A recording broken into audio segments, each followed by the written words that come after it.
ಅಣ್ಣ ಇಲ್ಲ ನಿಲ್ಸು, ಹಿಂಗೆ ಹೋಗ್ತೀನಿ. ಸರಿಮಾ, ಹುಷಾರಾಗಿ ಓಡ್ ಬಾ.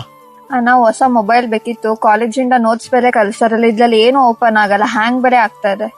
ಸರಿ ಕೊಡಿಸ್ತೀನಿ ಬಿಡುಮಾ. ಥ್ಯಾಂಕ್ ಯು ಅಣ್ಣ, ಬಾಯ್. ಮಗ ಅರ್ಜೆಂಟ್ ಒಂದು 20,000 ಅಮೌಂಟ್ ಬೇಕಿತ್ತು ಮಗ. ನಾನು ಆಟೋ ಡಾಕ್ಯುಮೆಂಟ್ಸ್ ಇಟ್ಕೊಂಡು ಕೊಡ್ಸ್ ಮಗ. ಏನಿಕ್ ಮಗ ಅಮೌಂಟ್ ಇಷ್ಟೊಂದು ಅರ್ಜೆಂಟಾಗಿ ಕೇಳ್ತಾ ಇದೀಯಾ? ಏನಿಲ್ಲ ಮಗ, ನನ್ನ ತಂಗಿ ಕಾಲೇಜ್ ಬೇರೆ ಹೋಗ್ತಾ ಇದ್ದಾಳಲ್ಲ, ಅವಳಿಗೊಂದು ಹೊಸ ಫೋನ್ ಬೇಕಂತೆ, ಅದಕ್ಕೆ ಮಗ ಅರ್ಜೆಂಟ್ ಇದೆ. ಸರಿ ಮಗ, ಆಯ್ತು, ಒಂದ್ 2 ಅವರ್ ಮಾಡ್ಕೊಡ್ತೀನಿ. ಲಕ್ಷು ಯಾರೋ ಕರೀತಿದಾರೆ ನೋಡು. 1 ನಿಮಿಷ ಬರ್ತೀನಿ ಇರು.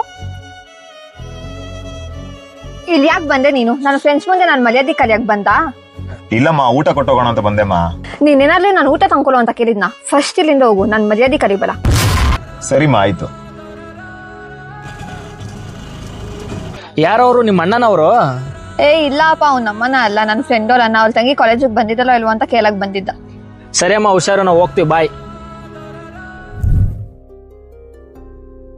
ಲಕ್ಷ್ಮೋ, ನಾನು ನಿಮ್ ಮನೆ ಕಡೆ ಬರೋದ ಅನ್ಕೊಂಡಿದ್ದಪ್ಪ. ನಿಮ್ಮ ಅಣ್ಣ 20,000 ದುಡ್ಡು ಕೇಳಿತ್ತು, ನೀನೇ ತಗೊಮ್ಮ, ಕೊಟ್ಬಿಡಪ್ಪ. ನಮ್ಮನ್ನ ಕೇಳಿದ್ನ? ಇಷ್ಟೊಂದು ದುಡ್ಡು ಯಾಕೆ ಕೇಳ್ದ ನಮ್ಮನ್ನ? ನಿನ್ಗೇನೋ ಮೊಬೈಲ್ ಇಲ್ವಂತಲ್ಲಮ್ಮ, ಅದಕ್ಕೆ ಒಂದು ಆಟೋ ಡಾಕ್ಯುಮೆಂಟ್ಸ್ ಇಟ್ಬಿಟ್ಟು 20,000 ದುಡ್ಡು ಇಸ್ಕೊಡು ಅಂದಿದ್ದ. ತಗಮ್ಮ, ಅದೇ ಇದು. ಸರಿ ಅಣ್ಣ. ಚೆನ್ನಾಗ್ ಓದಮ್ಮ, ನಿಮ್ಮ ಅಣ್ಣ ತುಂಬಾ ಕಷ್ಟಪಟ್ಟು ಓದಿಸ್ತವನೆ. ಸಾರಿ ಅಣ್ಣ, ನೀನ ಎಲ್ಲರ ಮುಂದೆ ಅವಮಾನ ಮಾಡ್ಬಿಟ್ಟೆ. ನನಗೋಸ್ಕರ ನೀನ್ ಇಷ್ಟೊಂದು ಕಷ್ಟ ಪಡ್ತಿದ್ಯಾ ಅಂತ ಗೊತ್ತಿರ್ಲಿಲ್ಲ. ನೀನೇನೇ ಅವಮಾನ ಮಾಡಿದ್ರು ನೀನ್ ನನ್ನ ತಂಗಿಮ್ಮ. ನಿನ್ ಖುಷಿ ಮುಂದೆ ಈ ಕಷ್ಟ ಎಲ್ಲ ಯಾವ ಲೆಕ್ಕ? 10 ಗಾಡಿಗೆ.